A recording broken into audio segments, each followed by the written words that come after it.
वालेकुम, जुम्मा मुबारक। क्या हाल है आप सबका? ठीक ठाक है। आज भी इस्लामाबाद में बारिश हो रही है, बहुत से मुल्कों में हो रही है। तो मैंने सोचा आज मैं आपसे ना एक बात शेयर करती हूँ। जो लोग मुझे फ़ॉलो करते हैं इंशाल्लाह ताला मेरी इस बात को भी फ़ॉलो करेंगे। मैं जब छोटी होती थी ना तो मुझे याद नहीं है, मतलब मेरे अक्स में है सिर्फ़ कि मुझे बहनों ने, अम्मी ने, सब बड़ी होती थी, उन्होंने एक बात कही कि रात को सोते हुए ना 3 दफ़ा अगर कुल वल्लाहु अहद पढ़ेंगे सूरत तो एक कुरान पाक का सवाब मिलेगा।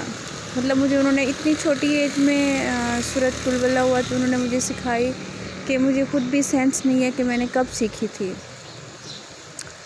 तो मैं आप लोगों से ये बात शेयर करना चाहती हूँ कि आपके अगर बच्चे हैं या आप लोग हैं 3 दफ़ा कहते हैं कुल वल्लाहु अहद रात को पढ़ते हुए सोएं तो कुरान पाक का सवाब मिलता है, एक कुरान पाक का। तब से मैंने वो शुरू की और मुझे उन्होंने एक बात समझाई कि जब हम मरेंगे, कब्र में उठेंगे तो जिस सिचुएशन में हम यहाँ पर होंगे ना वैसे ही हमारी आँख वहाँ खुलेगी।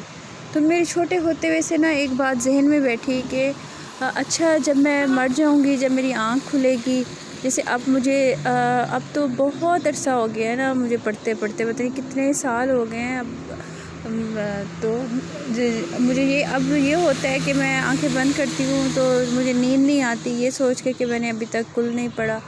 और रात को आप लोग भी कुछ ना कुछ ज़रूर पढ़ के सोते होंगे, लेकिन आपको पता है कि एक चीज़ बिल्कुल हैबिट बन जाए ना तो गुजर जाए, हैबिट बन जाए ना उसके बगैर नींद नहीं आती। आयतल कुर्सी वगैरह ये वो तो हम सारी ज़िंदगी पढ़ते हैं और अपने पर फूंक के सोते हैं, लेकिन आप अपने छोटे बच्चों को ना या ख़ुद भी अभी से स्टार्ट करें।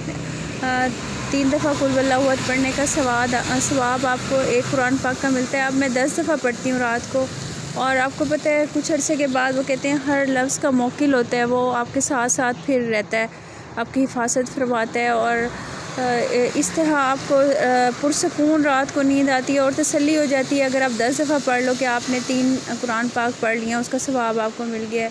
और मैं हमेशा से ऐसे करती हूँ, शुरू से मुझे ये बात बताई है घर वालों ने। और इसी तरह है कि आप हुज़ूर पाक सल्लल्लाहु अलैहि वसल्लम पर कुछ भी भेजते हो तो आपको वो रिटर्न में बहुत सारा कुछ हो के आता है, 100 गुना हो के आता है, इस तरह हो के हैं कि हो के आता है।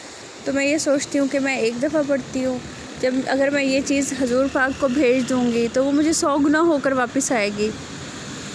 तो मैं जो कुछ भी पढ़ती हूँ ना, जो कुछ पढ़ती हूँ तो मैं उसको ना हुज़ूर पाक सल्लल्लाहु अलैहि वसल्लम को गिफ्ट कर देती हूँ कि ये मैं जो पढ़ रही हूँ ये कबूल हो या ना हो, लेकिन जब ये हुज़ूर पाक को जाएगी वो तो लाज़मी कबूल होगी चीज़।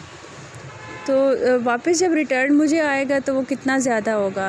एक ये चीज़ मैं अपने माइंड में रखती हूँ और मतलब मैंने सोचा आप लोगों से भी शेयर करूँ, हो सकता है किसी एक को भी मेरी ये बात अच्छी लग जाए या अपना मामूल बना ले तो मुझे भी सवाब मिलेगा, आप लोगों को भी सवाब मिलेगा।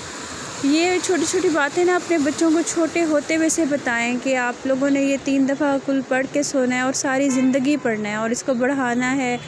मैक्सिमम आप जितनी दफ़ा पढ़ सको, लेकिन रात को जब बच्चे थोड़े बड़े हो जाए कि उनको समझाएं कि 10 दफ़ा पढ़ के सो, तो ये सवाब सारी ज़िंदगी, मतलब अगर वो एक हैबिट बन जाए ना, आप ये देखें रात को वो कितना ढेर सारा सवाब लेके सोएंगे। और ये भी उनको बताएं कि आप लोग इसको हुज़ूर पाक सल्लल्लाहु अलैहि वसल्लम को भेजो, आपको रिटर्न में बहुत ज़्यादा आएगा और जो उनको भेजोगे वो कबूल ही कबूल है। तो मेरे दिल में था, रात में पढ़ रही थी सोते हुए, तो फिर मैंने सोचा ये मैं ज़रूर शेयर करूँगी अपने व्यूअर्स से। आप लोग अब मेरी फैमिली बन गए हो। जो काम मैं करती हूँ, जो मुझे अच्छा लगता है, तो मैं चाहती हूँ आप लोग भी वही करो। आखिर मर जाना है। अब देखिए सुबह होती है, मैं तो शुक्र पढ़ती हूँ, शुक्र है आज एक दिन और मिल गया है हमें। कोई पता नहीं है ज़िंदगी का, इतने मनो मट्टी नीचे हमें छोड़ आएंगे। हम लोग इस बात को कंसीडर ही नहीं करते, अपनी प्लानिंग में रखते ही नहीं है कि हम लोगों ने मर जाना है। हम लोग ये प्लानिंग ही नहीं करते, 10 साल की, 8 साल की फ्यूचर प्लानिंग कर लेते हैं, ये प्लानिंग कभी नहीं करते कि हमने मर जाना है। मैं ख़ुद भी इंसान हूँ, मैं भी नहीं सोचती कि मैंने मरना है। खौफ ज़रूर आता है, बहुत आता है, लेकिन हमारी प्लानिंग नहीं होती। प्लानिंग हो तो इतना कुछ जो हो रहा है दुनिया में ये ना हो, इतनी फ्रस्ट्रेशन है, इतनी बातें हैं, इतनी ایک دوسرے کے لیے نفرتیں ہیں، تو پازیٹیو رہیں، اچھا سوچیں، آخر مر جانا ہے، ہر چیز یہی چھوڑ جانی ہے، سب کچھ یہی چھوڑ جانا ہے، یہی ہے جو ہم لوگ کر رہے ہیں آپس میں، یہی رہ جانا ہے. ٹھیک ہے، اپنا خیال رکھیے گا. بہت ٹائم لے لیا ہے میں نے آپ لوگوں کا، سوری، لیکن ہو سکتا ہے آپ لوگوں کو شاید کسی کو میری کوئی بات سمجھ آ جائے، کوئی دیکھ لے میری ویڈیو. اوکے جی، اللہ حافظ.